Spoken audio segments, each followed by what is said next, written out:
പരിശുദ്ധ മാതാവിനും ഈശോയ്ക്കും സ്തുതി. എൻ്റെ പേര് സുഭാഷ്, മൂവാറ്റുപുഴയിൽ നിന്നാണ് വരുന്നത്. പരിശുദ്ധ മാതാവിൻ്റെ സന്നിധിയിൽ നിന്ന് എനിക്ക് ലഭിച്ച ഒരത്ഭുത സൗഖ്യത്തെക്കുറിച്ച് പറയാനാണ് ഞാൻ ആഗ്രഹിക്കുന്നത്. 2023 സെപ്റ്റംബർ മാസം ആദ്യവാരത്തിൽ എനിക്ക് ശാരീരികമായ വല്ലാതെ അസ്വസ്ഥതയും വയറ് കമ്പിക്കലും വയറുവേദനയും അങ്ങനെ അസ്വസ്ഥതകളായിട്ട് ഹോസ്പിറ്റലിൽ പോയി. അവിടെ നിന്ന് 1-2 ടെസ്റ്റുകൾ ചെയ്തു. കുറച്ച് കഴിഞ്ഞപ്പോൾ പിറ്റേ ദിവസം എന്നോട് ചെല്ലാൻ പറഞ്ഞു. ചെന്ന് കഴിഞ്ഞപ്പോൾ അൾട്രാസൗണ്ട് സ്കാൻ ചെയ്യണമെന്ന് പറഞ്ഞു. സ്കാൻ ചെയ്ത് റിപ്പോർട്ട് കണ്ടു കഴിഞ്ഞപ്പോൾ അവർ പറഞ്ഞു നാളെ ഭക്ഷണമൊന്നും കഴിക്കാതെ വരിക, ഒരു CT എടുക്കണമെന്ന് പറഞ്ഞു.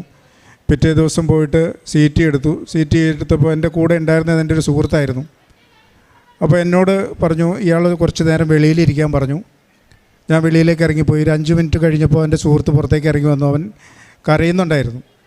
അപ്പോൾ ഞാൻ അവനോട് ചോദിച്ചു എന്നടാ പ്രശ്നം എന്ന് ചോദിച്ചു. അപ്പോൾ പറഞ്ഞില്ല. കുഴപ്പമില്ല നമുക്ക് ശരിയാക്കാമെന്ന് പറഞ്ഞു.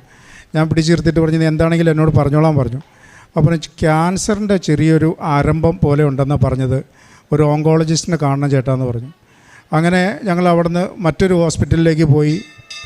ഞാൻ എൻ്റെ വീട്ടിലേക്ക് പറഞ്ഞില്ല, പക്ഷെ മറ്റ് 2-3 സുഹൃത്തുക്കളെ വിളിച്ചു വരുത്തി. അങ്ങനെ കുറച്ചുകൂടെ ഭേദപ്പെട്ട ഒരു ഹോസ്പിറ്റലിൽ നല്ല ഡോക്ടർ ഓങ്കോളജിസ്റ്റിനെ കാണാനായിട്ട് പോയി.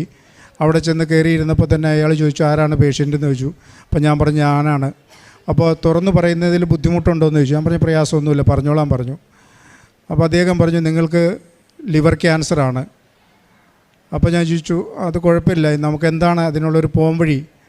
അയാൾ പറഞ്ഞു ഇതിനി ഒന്നും ചെയ്യാനില്ല, കാരണം ഇത് 4th സ്റ്റേജാണ്. 6 വർഷത്തിലധികമായി നിങ്ങൾക്കിത് സ്റ്റാർട്ട് ചെയ്തിട്ട്. ഒരു ശസ്ത്രക്രിയയോ അല്ലെങ്കിൽ കീമോയോ അതുപോലുള്ള റേഡിയേഷനൊന്നും സാധിക്കില്ല. ഇമ്മ്യൂണൽ തെറാപ്പി, ഇമ്മ്യൂണിറ്റി വർദ്ധിപ്പിക്കുക, അതിനും സമയപരിധിയുണ്ട്, ഒരു 4-5 മാസമൊക്കെ. അപ്പോൾ ഞാനത് കേട്ടു, അവിടെ നിന്ന് ഇറങ്ങിപ്പോന്നു. അടുത്ത ഞങ്ങൾ കുറച്ച് പേര് കൂടി ആലോചിച്ച് വീട്ടിൽ വന്ന് പറഞ്ഞു. അങ്ങനെ അടുത്ത ഹോസ്പിറ്റലിൽ പോയി. കേരളത്തിലെ ഓങ്കോളജിസ്റ്റ് നമ്പർ 1 ഓങ്കോളജിസ്റ്റിനെ പോയി കണ്ടു. പിറ്റേ ദിവസം തന്നെ കാണാനുള്ള ഏർപ്പാട് ചെയ്തു. അവരും ഇതേ മറുപടി തന്നെയാണ് പറഞ്ഞത്, നിങ്ങൾ കുറേ വൈകിപ്പോയി, ഈ അവസ്ഥയിലൊന്നും ചെയ്യാൻ കഴിയില്ല, പിന്നെ കരളായതുകൊണ്ട് ഈ പറയുന്ന പോലെ റേഡിയേഷനൊന്നും അങ്ങനെ സാധ്യമല്ല എന്ന് പറഞ്ഞു. പക്ഷേ ഞാൻ ആ മറുപടി കൊണ്ടൊന്നും തൃപ്തനായില്ല. ഞാൻ അവരോട് പറഞ്ഞു നമുക്ക് എന്തെങ്കിലും ചെയ്യാൻ സാധിക്കുമെങ്കിൽ ചെയ്യാം എന്ന് പറഞ്ഞു. അടുത്തത് ഞങ്ങൾ അങ്ങനെ അന്വേഷണത്തിൻ്റെ ഭാഗമായിട്ട് ജിപ്മറിൽ, പോണ്ടിച്ചേരി ജിപ്മർ ഒരു നല്ല ഹോസ്പിറ്റലാണ്. അവിടെ സർജറിയൊക്കെ എത്ര വൾഗറായ കേസുകളും അവിടെ അറ്റൻഡ് ചെയ്യും, നമുക്ക് അവിടെ പോയി നോക്കാമെന്ന് പറഞ്ഞു. അങ്ങനെ ഞാനും എൻ്റെ സുഹൃത്തുക്കളും കൂടി, എൻ്റെ മോനും കൂടെ ഉണ്ടായി. അങ്ങനെ പോണ്ടിച്ചേരിക്ക് പോയി. പോണ്ടിച്ചേരി പോയപ്പോൾ ആദ്യം തന്നെ ട്രാൻസ്പ്ലാന്റ് ചെയ്യാനുള്ള സാധ്യതകളെക്കുറിച്ചാണ് ചിന്തിച്ചത്. അപ്പോൾ അതിനുള്ള ടെസ്റ്റുകളും സ്കാനിങ്ങും ബ്ലഡ് ടെസ്റ്റും എല്ലാം നടത്തി അവസാനം റിസൾട്ട് വന്നു കഴിഞ്ഞപ്പോൾ അവർ പറഞ്ഞു ട്രാൻസ്പ്ലാന്റ് ചെയ്യാൻ പറ്റില്ല. പിന്നെ കീമോ പോലുള്ള പരിപാടികളെ കുറിച്ചിട്ടായി, അതും സാധ്യമല്ല. അവസാനം മെഡിസിൻ വിഭാഗത്തിൽ ചെന്നപ്പോൾ എന്നോട് പറഞ്ഞത് ഈ ഇമ്മ്യൂണൽ തെറാപ്പി മാത്രമാണ് സാധ്യമാകുക. പിന്നെ അതിനോടൊപ്പം വിത്ത് കീമോ എന്ന് പറയുന്ന ഒരു ഇഞ്ചക്ഷനുണ്ട്. അപ്പോൾ അത് ചെയ്യുമ്പോൾ 1 വർഷത്തേക്ക് 28 ലക്ഷം രൂപ മുടക്കാവും. ചില സ്കീമിലൊക്കെ വരുമ്പോഴത്തേക്ക് അത് 5-6 ലക്ഷം രൂപ കുറഞ്ഞ് കിട്ടാൻ സാധ്യതയുണ്ട്. അതെവിടെയാണെങ്കിലും നിങ്ങളുടെ നാട്ടിൽ തന്നെ അന്വേഷിക്കുന്നതായിരിക്കും നല്ലത് എന്ന് പറഞ്ഞു. അപ്പോൾ വലിയ നിരാശയോടെ ഒരു ട്രീറ്റ്മെൻറ്റും കിട്ടുന്നില്ല എന്നുള്ളൊരവസ്ഥയിൽ തന്നെയാണ് ഞാൻ തിരിച്ചു പോരുന്നത്. അപ്പോഴത്തേക്ക് എൻ്റെ ഒരു സുഹൃത്തുണ്ട്, അവൻ കാനഡയിലാണ് ഇപ്പോൾ. അവൻ എന്നെ വിളിച്ച് പറഞ്ഞിരുന്നു സുഭാഷേ, അപ്പോൾ ഓരോ ദിവസവും ഹോസ്പിറ്റലിൽ പോകുമ്പോൾ അവൻ അന്വേഷിക്കുന്നുണ്ട്. അപ്പോൾ വിവരങ്ങളൊക്കെ അറിഞ്ഞ് കഴിഞ്ഞപ്പോൾ അവൻ പറഞ്ഞു അവർ പറഞ്ഞതൊന്നും നോക്കണ്ട, നീ ഒരു കാര്യം ചെയ്യ്, ഇവിടെ ആലപ്പുഴയിൽ കൃപാസനത്തിലൊന്ന് പോയി നോക്ക്, നിനക്ക് വിശ്വാസം ഉണ്ടോ എന്ന് എനിക്കറിയില്ല, എങ്കിലും നീ പൊക്കോ, നിനക്ക് വയ്യായെങ്കിലും ഭാര്യേനെ പറഞ്ഞയച്ചാൽ മതി എന്ന് പറഞ്ഞു. അതിൻ്റെ ശേഷം എൻ്റെ സുഹൃത്തിൻ്റെ ഭാര്യ എൻ്റെ ഭാര്യേനെ വിളിക്കണ്ടായി. അപ്പോൾ ഓഗസ്റ്റ് 23-ാം തീയതി എൻ്റെ ഭാര്യ ഇവിടെ വന്ന് ഉടമ്പടി എടുത്ത് തിരിച്ചു വന്നു. അവളുടെ ചേട്ടത്തിയുടെ മകനും ഭാര്യയും കൂടെ ഇവിടെ വന്നത്. ഞാൻ മറ്റ് ചികിത്സകളൊന്നുമില്ല, ഒരു ടാബ്ലറ്റുണ്ട്, അത് മാത്രമേ ഉള്ളൂ. അത് ഇമ്മ്യൂണൽ തെറാപ്പിയാണ്, ഇമ്മ്യൂണിറ്റി വർദ്ധിപ്പിക്കുക എന്ന് മാത്രമേ ഉള്ളൂ. അങ്ങനെ ഒരു 1-2 ആഴ്ച വീട്ടിലിരുന്നപ്പോഴത്തേക്ക് എൻ്റെ ശരീരമൊക്കെ വല്ലാതെ ക്ഷീണിച്ചു.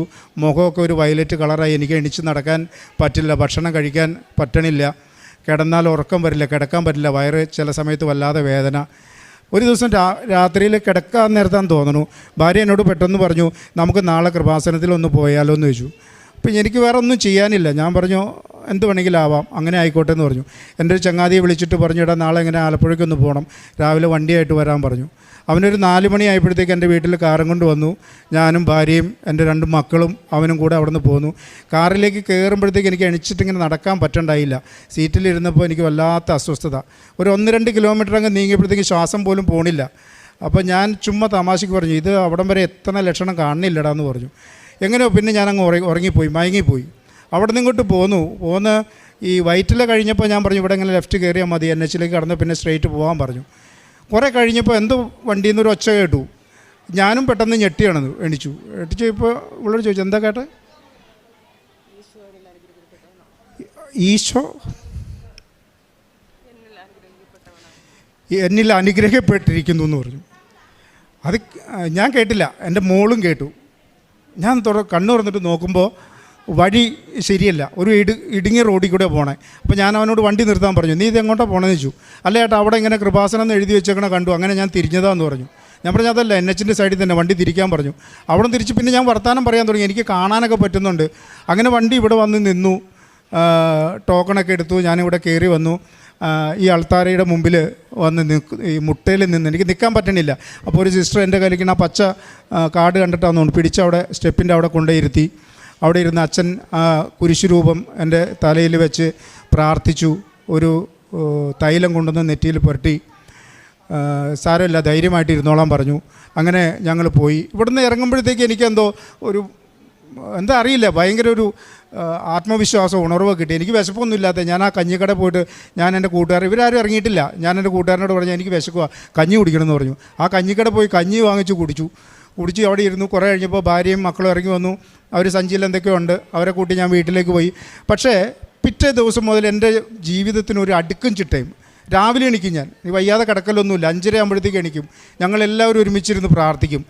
ഞങ്ങളുടെ 2 അമ്മമാരും ഉണ്ട് ഞങ്ങളോടൊപ്പം. അപ്പോൾ എൻ്റെ അമ്മയ്ക്കൊരു ഇച്ചിരി ഞങ്ങളുടെ വിശ്വാസം കൂടി. ഞങ്ങൾ ക്രൈസ്തവരല്ല, വിശ്വാസം കൂടുതലാണ്. അപ്പോൾ ഷൈലയ്ക്ക് പേടിയുണ്ടായിരുന്നു അമ്മേനെ ഈ കുരിശ് വരപ്പിക്കാനൊക്കെ. പക്ഷേ അമ്മയും വന്നിരിക്കും, ഞങ്ങൾ ഒരുമിച്ചിരുന്ന് പ്രാർത്ഥിക്കും. ഞാൻ 5 മണിക്ക് തന്നെ പ്രാർത്ഥന കഴിഞ്ഞാൽ അപ്പോൾ തന്നെ ഇവൾ കുറച്ച് ചൂടുവെള്ളം തരും. ഞാൻ ഈ ചൂടുവെള്ളം മേടിച്ച് കുടിച്ചിട്ട് അപ്പോൾ തന്നെ നടക്കാൻ പോകുമ്പോൾ ഞാൻ ഈ വിശ്വാസ പ്രമാണം ചൊല്ലിക്കൊണ്ടാണ് പോയിക്കൊണ്ടിരുന്നത്. കൊന്ത ചൊല്ലിക്കൊണ്ട് പോയിക്കൊണ്ടിരുന്നു.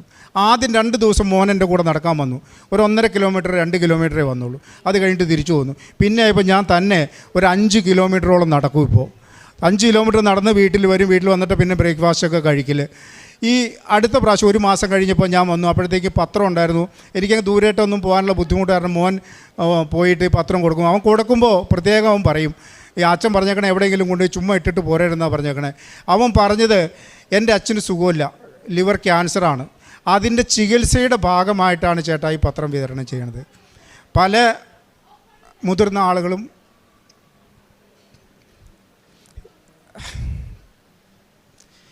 എൻ്റെ മോനെ ചേർത്ത് പിടിച്ച് ഉമ്മ വെച്ചിട്ട് വിട്ടു. മോൻ്റെ അച്ഛനൊന്നും വരില്ലെന്ന് പറഞ്ഞു വിട്ടു. അപ്പോൾ വന്നിട്ട് എന്നോട് പറഞ്ഞു അങ്ങനെയൊക്കെ.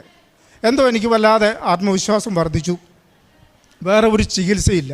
ആ ടാബ്ലറ്റ് ഞാനിപ്പോഴും കഴിക്കുന്നുണ്ട്. 30 ദിവസം കഴിഞ്ഞ് വീണ്ടും ഞാനിവിടെ വന്നു. ഇവിടെ വന്ന് അൾത്താരയുടെ മുമ്പിൽ മുട്ടയിൽ നിന്ന് ഞാൻ മാതാവിനോട് ഈശോയോടും മനസ്സുരുക്കി പ്രാർത്ഥിച്ചു. അച്ഛൻ എൻ്റെ തലയിൽ കൈവച്ച് പ്രാർത്ഥിക്കുമ്പോൾ ഞാൻ വല്ലാതെ വിറയ്ക്കുന്നുണ്ടായിരുന്നു. അച്ഛൻ ഒന്നുകൂടെ തിരിച്ചു പോയിട്ട് എൻ്റെ റിപ്പോർട്ടുകൾ നോക്കിയിട്ട് ഈ മാതാവിൻ്റെ രൂപത്തിൻ്റെ അവിടെ നിന്നൊരു സ്റ്റീലിൻ്റെ ഡപ്പയിൽ എന്തോ ഒന്ന് കയ്യിലെടുത്തു കൊണ്ടുവന്നു. എൻ്റെ ഷർട്ടിൻ്റെ ഉള്ളിലൂടെ കൈയിട്ടിട്ട് എനിക്കിവിടെ ശരിക്കും വേദന എടുക്കും. ആ സമയത്ത് ഞാൻ ഈ മുട്ടയിൽ നിന്നിട്ടാന്ന് തോന്നുന്നു, ഈ കൂമ്പിൻ്റെ തൊട്ട് താഴെയായിട്ട് ആ കൃത്യം അവിടെ തന്നെ അച്ഛൻ പിടിച്ചിട്ട് 2-3 വട്ടം ഇങ്ങനെ കൈ കറക്കിയിട്ട് പറഞ്ഞു, 41 ദിവസം കഴിയുമ്പോൾ വന്ന് സാക്ഷ്യം പറയണം. അമ്മ പറഞ്ഞിട്ടുണ്ടെന്നാണോ അമ്മയോട് ഞാൻ പറഞ്ഞിട്ടുണ്ടെന്നാണോ പറഞ്ഞതെന്ന് എനിക്കറിയില്ല. അമ്മ പറഞ്ഞിട്ടുണ്ടെന്ന് പറഞ്ഞു. എനിക്ക് അതോടെ കേട്ടപ്പോൾ ധൈര്യമായി. 41 ദിവസവും കൂടെ ജീവിതം നീട്ടി കിട്ടുക. ഞാൻ ഇവിടുന്ന് ഇറങ്ങിയപ്പോൾ തന്നെ ഭാര്യയോട് പറഞ്ഞു, ഇങ്ങനെ പറഞ്ഞിട്ടുണ്ട് എന്ന് പറഞ്ഞു. ഞങ്ങൾ സന്തോഷമായിട്ട് പോയി. ഈ 41 ദിവസം കൊണ്ട് ഞങ്ങൾ ഞങ്ങളുടെ കയ്യിലുണ്ടായിരുന്ന പത്രങ്ങളെല്ലാം വിതരണം ചെയ്തു. അവിടെ ഒരു 10-20 അമ്മമാരെ താമസിപ്പിക്കുന്ന ഒരു കോൺവെൻ്റുണ്ട്. അവിടെ പോയി അവർക്ക് കുറച്ച് അരിയും പച്ചക്കറി സാധനങ്ങളൊക്കെ വാങ്ങിക്കൊടുത്തു. അതുപോലെ ഞങ്ങൾ കണ്ടുമുട്ടുന്ന ആളുകളോടൊക്കെ വലിയ തരത്തിലുള്ള ഒരു എന്താ എനിക്കറിയില്ല, ഞാൻ മനഃപൂർവ്വം സ്നേഹിക്കണമെന്നല്ല, എനിക്കങ്ങനെ ഈ ബുദ്ധിമുട്ടുള്ള ആളുകളെ കാണുമ്പോൾ അറിയാതെ എൻ്റെ ഉള്ളിൽ നിന്നൊരു അനുകമ്പ കടന്നു വരിക. ഞാൻ അവരോട് ചുമ്മാ വിശേഷമെങ്കിലും ചോദിക്കും, കൊടുക്കാനൊന്നുമില്ലെങ്കിൽ ഒന്നും കൊടുക്കാറുമില്ല. അപ്പോൾ ഈ അച്ഛൻ പറഞ്ഞ് 41 ദിവസം എന്ന് പറയുന്നത് ഈ ഫെബ്രുവരി 7-ാം തീയതി ആയിരുന്നു. അപ്പോൾ 9-ാം തീയതി എന്നോട് ഹോസ്പിറ്റലിൽ ചെല്ലാൻ പറഞ്ഞേക്കണേ. അപ്പോൾ അന്ന് ടെസ്റ്റുണ്ട്. അപ്പോൾ ഞാൻ ഇതും കൂടെ ഒന്ന് അറിഞ്ഞിട്ട് പോകാമെന്ന് വിചാരിച്ചിട്ട് 9-ാം തീയതി ഞാൻ സ്കാനിങ്ങിന് പോയി. സ്കാനിങ് ചെയ്തിട്ട് റിസൾട്ടിന് വന്നപ്പോൾ അവർ പറഞ്ഞു സ്കാനിങ് തെളിഞ്ഞിട്ടില്ല, ഒന്നുകൂടെ ചെയ്യണമെന്ന് പറഞ്ഞു. അപ്പോൾ പിന്നെ ചെന്നപ്പോൾ പറഞ്ഞു അൾട്രാ അല്ല CT ആണെന്ന് പറഞ്ഞു. അത് കേട്ടപ്പോൾ എനിക്ക് പേടിയായി. ആദ്യം ഫസ്റ്റ് എനിക്ക് ഇത് ഡിക്ലെയർ ചെയ്തു ഇങ്ങനെ തന്നെയാണ്. എന്നിട്ട് CT ചെയ്ത് ഞാൻ വീട്ടിലേക്ക് വന്നു. 1 മണിക്കൂർ കഴിഞ്ഞപ്പോൾ അവർ വിളിച്ചു, ചേട്ടാ വീട്ടിലേക്ക് പോയോ എന്ന് ചോദിച്ചു. ഞാൻ പറഞ്ഞു പോയി എന്ന് പറഞ്ഞു. ചേട്ടാ ഒന്നും കൂടെ വരേണ്ട വരുമല്ലോ എന്ന് പറഞ്ഞു. എനിക്കത് കേട്ടപ്പോൾ വീണ്ടും പേടിയായി. എൻ്റെ വീട്ടിൽ നിന്ന് 10-20 കിലോമീറ്റർ പോകണം. അപ്പോൾ ഞാൻ പറഞ്ഞു ഞാൻ വീട്ടിലെത്തി, ഞാനിവിടെ DDRCയിൽ ബ്ലഡ് കൊടുക്കാനുണ്ട്, അതിനുവേണ്ടി വന്നതാണ്. അപ്പോൾ എന്നാൽ തിങ്കളാഴ്ച നിങ്ങൾ വാങ്ങാൻ വരില്ലേ, അപ്പം മതി, രാവിലെ ഒരു 10 മണിയാകുമ്പോൾ വന്നേക്കാൻ പറഞ്ഞു.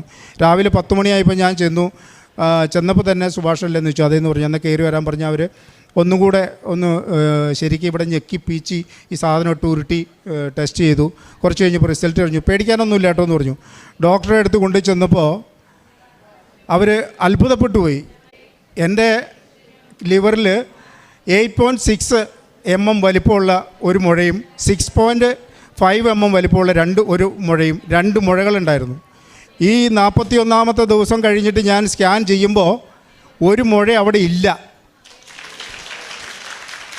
ആ സംശയം തീർക്കാനാണ് അവരെന്നെ CTക്ക് വിട്ടത്. CTയിലും കാണണില്ല. അതുകൊണ്ട് 2ാമത് വിളിച്ചു.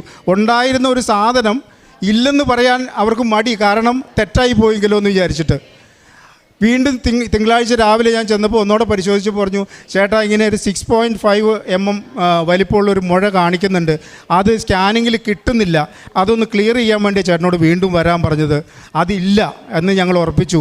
പിന്നെ 8.5 ഉണ്ടായിരുന്ന മുഴ 3.5 ആയിട്ട് ചുരുങ്ങിയിട്ടുണ്ട്. ഞാൻ ഇവിടെ വരുമ്പോൾ എൻ്റെ AFP count, alpha protein count എന്ന് പറയും, ഈ ക്യാൻസർ രോഗികളുടെ ബ്ലഡിലുള്ളൊരു സാധനമാണ്, 41,000 ആയിരുന്നു. ഈ കഴിഞ്ഞ മാസം ഞങ്ങൾ ടെസ്റ്റ് ചെയ്യുമ്പോൾ 374 ചുരുങ്ങി. 5 മുതൽ 10 വരെയാണ് നോർമൽ സ്റ്റേജ്. ഈ മാസം നോക്കിയിട്ടില്ല. അടുത്ത മാസം, അതായത് മാർച്ച് 11-ാം തീയതി ചെല്ലുമ്പോൾ ഈ കൗണ്ടും കൂടെ നോക്കിയിട്ട് വരാൻ പറഞ്ഞിട്ടുണ്ട്. കേട്ടവരും കണ്ടവരും അതിനേക്കാൾ ഉപരി ഞാനും ഈ അത്ഭുതത്തെ ഓർത്ത് ഇന്ന് വല്ലാതെ നന്ദിയുള്ളവനായിരിക്കുന്നു. എന്താ പറയേണ്ടതെന്ന് എനിക്കറിയില്ല. ശരിക്കും മരണഭയത്തോടെ കിടന്നുറങ്ങിയ നാളുകളായിരുന്നു എൻ്റേത്. ഇന്നെനിക്ക് മരണഭയമില്ല. ഞാൻ എൻ്റെ മോനെ വിളിച്ച് അടുത്ത് കിടത്തിയിട്ടുണ്ട് ഈ കഴിഞ്ഞ ദിവസങ്ങളിലൊക്കെ. കാരണം എത്ര ദിവസം മക്കളെ തൊട്ടുരുമ്മി നിൽക്കാൻ പറ്റുമെന്നുള്ള ഉറപ്പില്ലാത്തതുകൊണ്ട്. പക്ഷേ ഇന്നെനിക്ക് ആ ഭയം പോയി. ഇന്ന് പ്രാർത്ഥിക്കാൻ പറ്റുന്നുണ്ട്.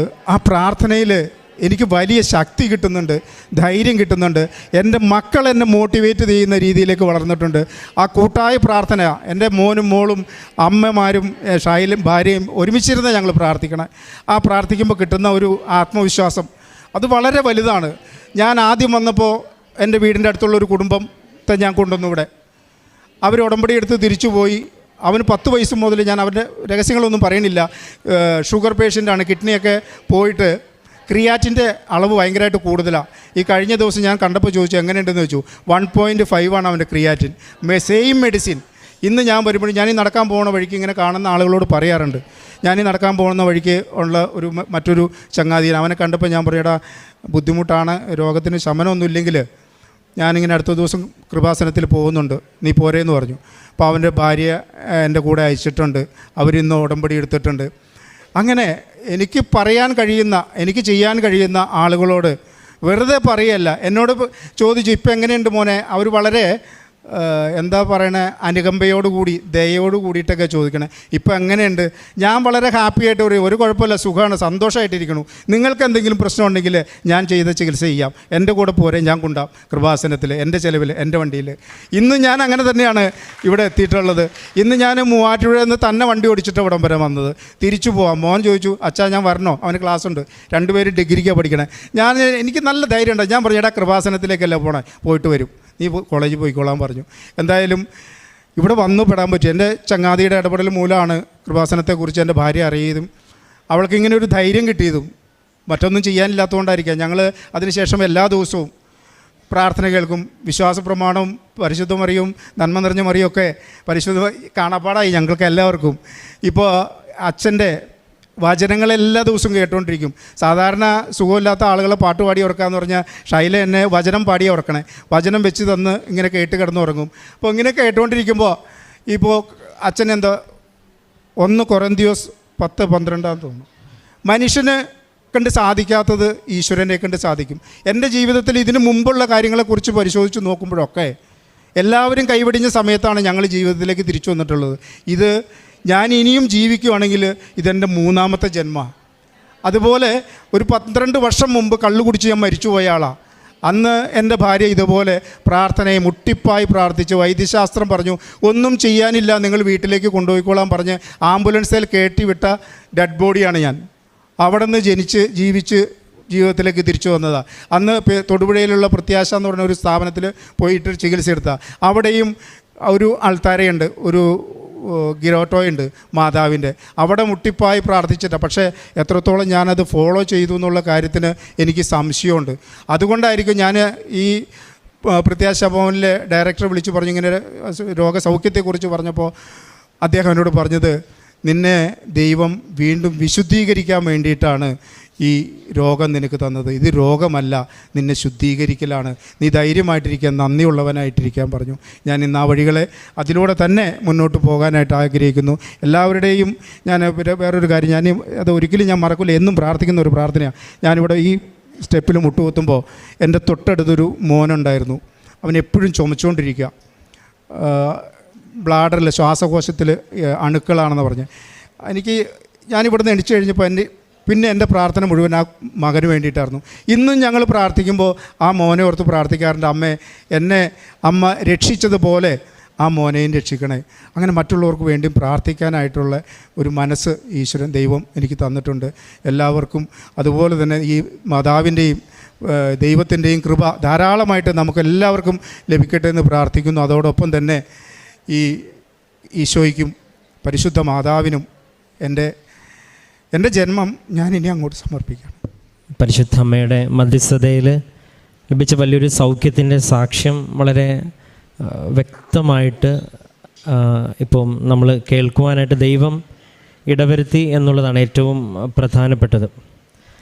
ഇപ്പോൾ സാക്ഷ്യം പറഞ്ഞത് ലിവർ ക്യാൻസറുമായിട്ട് ബന്ധപ്പെട്ട കാര്യമാണ്. അപ്പോൾ അത് വളരെ വ്യക്തമായിട്ട് പറഞ്ഞു. ഇനിയിപ്പം അതിൽ പ്രത്യേകിച്ച് ചികിത്സയ്ക്ക് ഒരു സാധ്യതയില്ല. ഇനിയിപ്പം ഇമ്മ്യൂണിറ്റി വർദ്ധിപ്പിക്കുവാനായിട്ടുള്ള ഒരു മെഡിസിൻ മാത്രമാണ് ഇതിൻ്റെ സാധ്യത എന്ന് പറഞ്ഞ് പിന്നെ ഏതോ ഒരു കൂട്ടുകാരൻ വഴി ഇവിടെ വന്നു എന്നുള്ളതാണ്. പിന്നെ ഇവിടെ വന്നതിന് ശേഷം ഒരു എന്തെന്നില്ലാത്തൊരു ധൈര്യം എന്ന വാക്കാണ് ഇവിടെ ഈ സാക്ഷ്യത്തിൽ ഇദ്ദേഹം പറഞ്ഞത്. നിങ്ങൾ സാക്ഷ്യങ്ങൾ അതിപ്പം ആര് പറയുന്ന സാക്ഷ്യങ്ങളാണെങ്കിലും പരിശോധിക്കുമ്പം അവർക്ക് ലഭിക്കുന്ന ഒരു ധൈര്യത്തിനെക്കുറിച്ച് അവർ പറയുന്നുണ്ട്. ചിലർ പിള്ളേർ സാക്ഷ്യം പറയുമ്പോൾ അത് കോൺഫിഡൻസ് എന്നും അല്ലെങ്കിൽ മറ്റുള്ളവർ വരുമ്പോൾ തൻ്റെ ഇടമെന്നും ഒക്കെ പറയുന്നുണ്ട്. അതുകൊണ്ടാണ് ഈ ചിലർ എല്ലാ സാക്ഷ്യത്തിലും ഇങ്ങനെ എനിക്കിനി മുന്നോട്ട് പോകുമ്പം ഒരു ടെൻഷനില്ല. കാരണം ഈ ഒരു ടെൻഷൻ ഇല്ലായ്മയെക്കുറിച്ച് നമ്മളെപ്പോഴും സാക്ഷ്യങ്ങളിൽ ഇങ്ങനെ കാണുന്നതിൻ്റെ ഉത്തരം, നമ്മൾ ഈ ഉടമ്പടി എന്ന് പറയുന്നത് നമുക്കറിയാം, അത് ദൈവത്തിൻ്റെ കരങ്ങളിലേക്ക് നമ്മൾ കൊടുക്കുകയാണ്. അതിൽ നിയോഗങ്ങളും എല്ലാം ഇങ്ങനെ കൊടുത്തിട്ട് ആത്മാർത്ഥമായിട്ടാണ് ആ സമർപ്പണം നടത്തിയതെങ്കിൽ ആദ്യം നമുക്ക് ലഭിക്കുന്നതും ഈ ഒരു വല്ലാത്തൊരു ഒരു ഭാരമില്ലായ്മയാണ്. അത് സാക്ഷ്യങ്ങൾ പരിശോധിക്കുന്ന നമുക്കറിയാം. അതിനർത്ഥം ജീവിതത്തിൽ ഇനി പ്രശ്നങ്ങളും ബുദ്ധിമുട്ടുകളും ഇനി വരത്തില്ലെന്നുള്ളൊരു അർത്ഥമൊന്നുമല്ല അതിനുള്ളത്. പക്ഷേ ഇപ്പോൾ ഞാൻ സമർപ്പിച്ചിരിക്കുന്ന നിയോഗത്തിന് മേൽ ദൈവം വ്യക്തമായിട്ടൊരു തീരുമാനമെടുക്കും.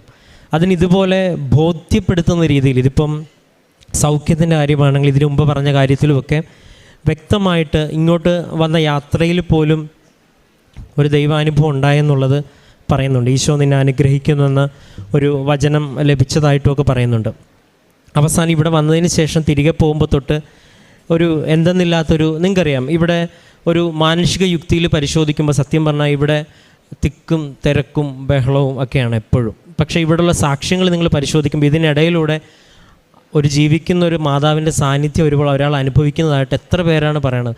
ഇവിടെ കാലൂത്തി അന്നോട്ട് അത് ഇവിടെ എല്ലാം നമുക്ക് കൊടുക്കുമ്പോൾ ഇങ്ങനെയുള്ള ദൈവിക അനുഭവങ്ങൾ ലഭിക്കുന്നതുകൊണ്ടാണല്ലോ നിങ്ങളും ഓരോരുത്തരും ഇവിടെ ആയിരിക്കുന്നത്. അപ്പോൾ പരിശുദ്ധ അമ്മ ഇവിടെ ജീവനോടെ പ്രത്യക്ഷപ്പെട്ടു എന്നുള്ളതാണ് നമ്മുടെ ഈ ഒരു ആലയത്തിൻ്റെ അടിസ്ഥാനം എന്ന് പറയുന്നത്.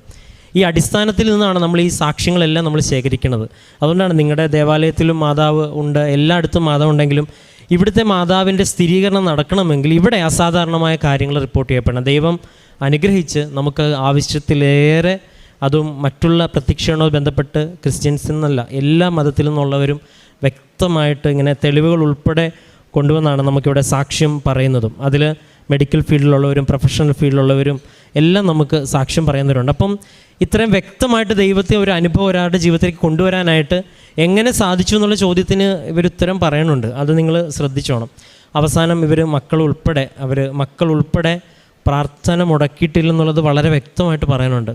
അപ്പോൾ മകൻ ഇപ്പം അപ്പച്ചന് പോകാനായിട്ട്, പപ്പയ്ക്ക് പോകാൻ പറ്റാത്തതുകൊണ്ട് മകൻ അപ്പച്ചൻ്റെ കാര്യം പറഞ്ഞ് ഈ പ്രേക്ഷിത, ഇപ്പം നിങ്ങൾ ഈ പത്രം കൊടുക്കുന്നതിലൊക്കെ എന്താണെന്നൊക്കെ ഉള്ള ചോദ്യത്തിന് ഉത്തരം നിങ്ങൾ തന്നെ പ്രാർത്ഥിച്ച് കണ്ടെത്തണം. ഇതിനുള്ള ഉത്തരങ്ങളെല്ലാം ആരാധനയിലൂടെ പറയുന്നുണ്ട്. ആ ആരാധനയും വ്യക്തമായിട്ട് കാണാൻ ശ്രമിക്കുന്നുണ്ട്. ഇപ്പോൾ വചനമൊക്കെ ദൈവത്തിനൊന്നും അസാധ്യമാണെന്നുള്ള വചനമൊക്കെ കേട്ട് പഠിക്കാൻ, ഒപ്പം വീട്ടിലുള്ള 2 അമ്മമാർ ഉൾപ്പെടെ നിന്നാണ്. അപ്പോൾ ഒരു കുടുംബം മുഴുവൻ ഇങ്ങനെ മുട്ടുമേ നിന്ന് വിശുദ്ധീകരിക്കണമെന്നും ഞങ്ങളുടെ ജീവിതത്തിൽ ഇടപെടണമെന്ന് പ്രാർത്ഥിക്കുകയും അറ്റ് ദ സെയിം ടൈം ആ കാര്യത്തിന് വേണ്ടി മറ്റുള്ളവരെ സഹായിക്കും. പിന്നെ ഒരുപാട് പേരെ മറ്റുള്ളവരുടെ കാര്യങ്ങളൊക്കെ പറഞ്ഞ് ബോധ്യപ്പെടുത്താനുള്ള ശ്രമവും, മറ്റുള്ളവരെ കാണുമ്പോൾ അനുകമ്പപൂർവ്വം പെരുമാറാനൊക്കെ ശ്രമിക്കുകയും, ഇതെല്ലാം കൂടി ഇങ്ങനെ ചേർന്ന് വരുമ്പം ദൈവം വിശ്വസ്തനായതുകൊണ്ടും സത്യസന്ധനായതുകൊണ്ടും നമ്മൾ നടക്കുന്ന വഴി ഏറെ പ്രത്യേകിച്ച് അത് സത്യമാണെന്ന് നമ്മളെ തെളിയിക്കേണ്ട ദൈവത്തിന് ഉത്തരവാദിത്വമുണ്ട്. അതുകൊണ്ട് ഇതിനേക്കാളും അപ്പുറം ഉള്ള വലിയ അടയാളങ്ങൾ ദൈവം ഇനിയും നടത്തും എന്നുള്ള കാര്യത്തിൽ ഒരു സംശയമില്ല. ഒരുപക്ഷെ അത് കൂടുതൽ ബോധ്യപ്പെടുവാനും, ഒരുപക്ഷെ ഈ സാക്ഷ്യം കേൾക്കുന്ന നമുക്കും അല്ലെങ്കിൽ ഇവരുടെ ജീവിതത്തിൽ ഇനിയും കൂടുതൽ ഇവർ പ്രവർത്തിക്കുവാനുമായിരിക്കും ഒരുപക്ഷെ ആവർത്തിച്ച് ഇതുപോലുള്ള റിപ്പോർട്ടുകൾ ഉൾപ്പെടെ കൊണ്ടുവന്ന് ഈ ആൾത്താരിൽ സാക്ഷ്യം പറയാനായിട്ട് ദൈവം ഇടവരുത്തിയത്. അപ്പം ദൈവം നമ്മുടെ ജീവിതത്തിൽ ഇടപെടുന്നുണ്ട്. ശാസ്ത്രത്തിന് മുകളിൽ ദൈവത്തിൻ്റെ ഒരു അനുഭവമുണ്ട്. ആ ഒരു അനുഭവത്തിലേക്ക് എത്തിച്ചേരാനായിട്ട് ഉടമ്പടി എന്ന പ്രാർത്ഥന നമ്മളെ സഹായിക്കും എന്നുള്ളത് ഉറപ്പാണ്. അപ്പോൾ ആ ഒരു ബോധ്യത്തിൽ നിന്ന് സംസാരിക്കുമ്പോൾ ഈ അവസാനം പറഞ്ഞല്ലോ, ഇനി എൻ്റെ ജീവിതം ഒരു ദിവസം അത് ദൈവം നൽകിയതാണ്. ഇത് തന്നെയാണ് നമ്മളെപ്പോഴും പറയണത്. നമുക്ക് കിട്ടുന്ന ഓരോ നിമിഷവും ദൈവം നൽകിയതാണ്. അങ്ങനെ പറയുമ്പോൾ നമ്മളാരും വിശ്വസിക്കത്തില്ല, കാരണം നമുക്ക് ആർക്കും അങ്ങനെ ഒരു അനുഭവം ഇല്ല. പക്ഷേ ഇങ്ങനെ ഒരു അനുഭവം കിട്ടിക്കഴിയുമ്പോൾ നമുക്ക് മനസ്സിലാവും ഓരോ നിമിഷവും ദൈവത്തിൻ്റെ ദാനമാണ്, എന്തെങ്കിലുമൊക്കെ മറ്റുള്ളവർക്കും ദൈവത്തിന് വേണ്ടി ചെയ്യണം. ഈ ഒരു ബോധ്യത്തിലേക്ക് ഒരു വ്യക്തിയെ കൊണ്ട് നിർത്തുക എന്നുള്ളതാണ്. അതിന് നിങ്ങളുടെ നിയോഗങ്ങളൊക്കെ ഒരു ഭാഗമാവുന്നത് മാത്രം. ഏറെ പ്രത്യേകിച്ച് ഈ ലഭിച്ച പരിശുദ്ധ അമ്മയുടെ മധ്യസ്ഥത വഴി ലഭിച്ച ഈ വലിയ സൗഖ്യത്തിനെ പ്രതിയും, ഒപ്പം ഈ മകനിലൂടെ ദൈവം ഇനി ചെയ്യാനിരിക്കുന്ന വലിയ അനുഭവങ്ങളെ പ്രതിയും നമുക്ക് കരങ്ങളടിച്ച് ദൈവത്തിൻ്റെ നാമം മഹത്വപ്പെടുത്താം.